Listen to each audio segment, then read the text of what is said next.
But the most powerful thing to change my life was meaning. I said, what does this mean?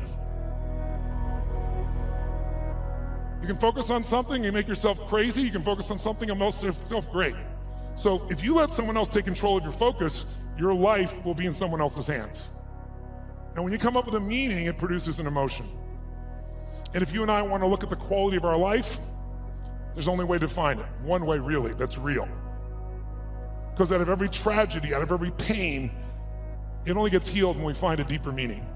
When we find there's a higher purpose in it. And I realized I wouldn't have been there that day. I wouldn't have that hunger to help somebody else if I hadn't had the hunger in my own soul at one point missing. We all know in this room, there's only one way you succeed long term. Anybody can get lucky, do something for a period of time, but real success in any measure whatsoever comes when you do more for others than anybody else. There's no other way to do it. You find a way to add more what? Value. And if we find the way to add more value, we can be superior in the marketplace, but we can also be superior in our own lives. We can enjoy our lives at a different level. We can have a different set of pride that isn't fake. It's not ego. Ego is when you try to make it better than it is, and you know the truth is it's not. But when you really are in a position, when you're in a position where you own what you're about and you know what you're here to deliver, and you deliver it on a significant scale, then you have an opportunity to really experience not only success, but fulfillment. And my life was completely changed because when I was 11 years old, we had no money and no food. And we gotten used to that, but it was Thanksgiving, which makes it more emotional. And my parents were saying and doing things that after you say them, you can never take them back. And it was very profoundly painful, obviously, for myself as the oldest and trying to keep my brothers and sisters from hearing it. But it profoundly changed me because that day, something changed my life, and it was somebody simply coming and delivering food. And it wasn't the person, wasn't giving it, it was a delivery guy. And it wasn't a happy moment for my father. It was interesting. My mom and dad are yelling at each other. My mom's saying things to my father, you haven't taken care of us. Pretty painful moment. And the door happens, and I go to open the door, and there's this tall guy standing there with these big bags of food, and on the ground beside him, he had this pan with uncooked turkey. And he said, is your father here? And I said, just one moment. And I sprinted to get my dad, thinking this was gonna be the most euphoric moment you could possibly imagine. Like God had come by and surprised us, somebody cared about us, whatever you wanted to frame it. And my father came to the front door begrudgingly. When he saw the man, he got very angry. And he said, we don't take charity. And he went to slam the door. And the man was a very tall guy. And he said, sir, this is not charity. Everybody has tough times. And somebody knows you're in need. And they want you to have a beautiful Thanksgiving. Please accept this gift. He looked at my father and said, he looked at me in the background and said, don't let your family suffer because of your ego. It was intense words to say. My father didn't know what to do. He grabbed the food, he slammed it down and slammed the door. And I tell you the story because everything in our life is controlled by 3 decisions. To have you become clear of what the controlling force is that's controlling the quality of your life. And you and I both know it's not the amount of money in your pocket, it's not who you know, it's not even what you've been through. It's really the decisions you make moment to moment about a couple of different things. And the 3 decisions I made in that moment that I'd like to pull your attention to just real quick are, in this moment you're making these 3 decisions, by the way. The first one is, what are you gonna focus on? And that day, my father focused clearly on the fact that he had not taken care of his family. And whatever you focus on, you're gonna feel. In fact, many of us in this room, who's ever focused on something, you were thinking something horrible was gonna happen, you experienced the pain of that failure or that challenge in your life, and then it never ever happened. And if things aren't bad in your life, you can always think of shit that hasn't even happened yet and feel bad in advance. But many people do, because whatever you focus on, you'll feel. Write it down. Focus equals feeling, because if you start to take control of your focus, you take control of your life. But that day, he focused on the fact that clearly he had failed his family, and that was the meaning. The second decision you make is, what does it mean? As soon as you look at something, think about something, focus on it, you gotta decide, what does this mean? Is this the beginning or the end? Is this punishment and reward? Is God trying to hurt me or trying to challenge me? Or is this nothing to do with God? I was just being a lazy bastard. Right? The meanings we give to things control our life. If you think it's the end of a relationship, are you gonna behave the same way as you think it's the beginning of a relationship? In the beginning of a relationship, when you're totally in love with someone, what will you do for them? Tell me, what will you do? You can't wait to touch them, make love to them, be with them. When you have the meaning that this is the beginning of the relationship and this person's the most incredible thing, and you will do what for them? What will you do? Anything. Commitment was the same. When you're in that place, you do anything in the beginning of a relationship. In the beginning of a relationship, if your partner said, would you take out the trash? What do you say? Take out the trash. Happily.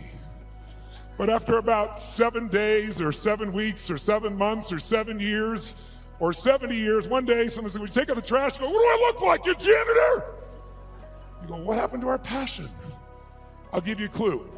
If you want a relationship to last, if you think it's coming to the end, do what you did in the beginning and there won't be an end. Because when you think it's the beginning, you behave differently than the end. The meaning we associate to things controls our entire lives. It's not that your mother or father died that's giving you suffering. Certainly that's painful. It's the meaning you think it shouldn't have happened. And when we take control of the meaning, it's the only thing we can control our lives. We can't control events. And we're living now where technology is happening so rapidly. It's magnificent what it does for our lives. But we all know with that technology, our psychology is not developing as rapidly. And as a result, the world's changing. And a lot of us that have learned to engage with technology and use it to maximize, most people in this room, but there's lots of people who use technology to disengage, to be harmful to themselves and to other people. It's not a one-way street. So I'm interested in how to maximize the psychology side, and that's why I'm sharing this with you. Good to see. What's controlling you? Well, what I'm focusing on is controlling me. You can focus on something and make yourself crazy. You can focus on something and make yourself great. So if you let someone else take control of your focus, your life will be in someone else's hands. So first decision is what you're gonna focus, second meaning. My father that day focused on he had to take care of his family, and the meaning was, I know what it was because he said it out loud, that I'm worthless. Now when you come up with a meaning, it produces an emotion. And if you and I wanna look at the quality of our life, there's only a way to define it. One way really, that's real. How do you feel every day? If every day of your life you got $1 billion and every day you feel guilty or angry, but if you got $1 billion and you're angry and you're pissed off and you're guilty all the time, what is the quality of your life? Angry, pissed off, and guilty. If you have nothing, I live in Fiji a portion of the time, I have a home there and a resort there and kind of 2 families of villages there that I interact with the last 25 years. And when you go to Fiji and you walk down the street or you drive by, people jump up and they yell, "Bula, bula, bula," which means welcome, be happy, we love you. And you drive by 5 minutes later and they jump up, "Bula, bula, bula." And you're going like, what drugs are they taking? No one's paying them.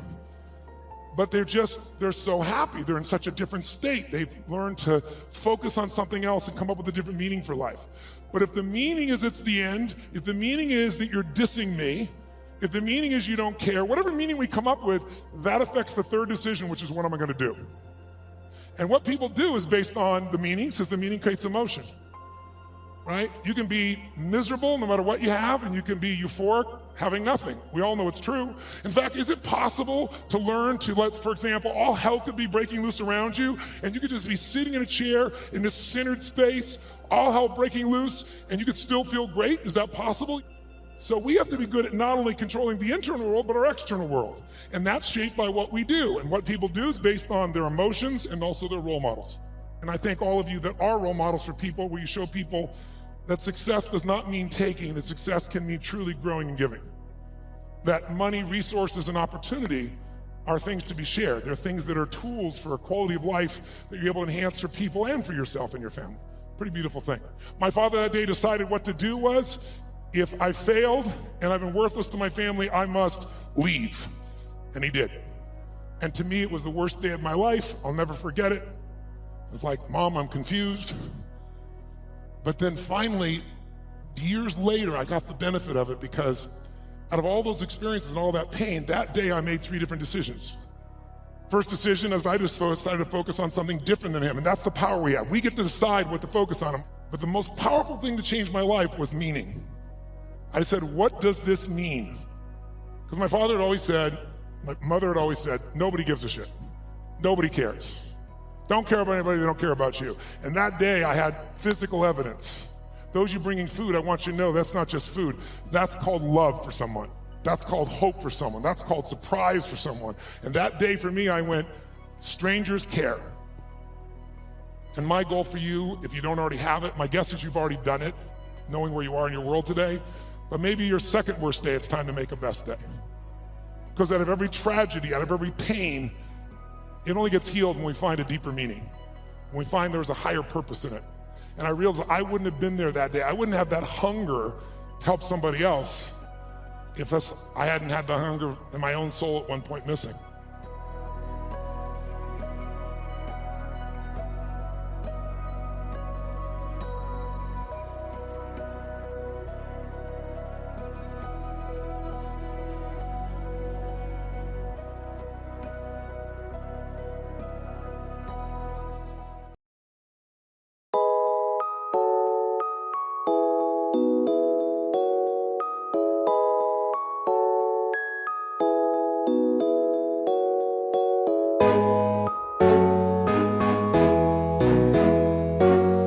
Thank you.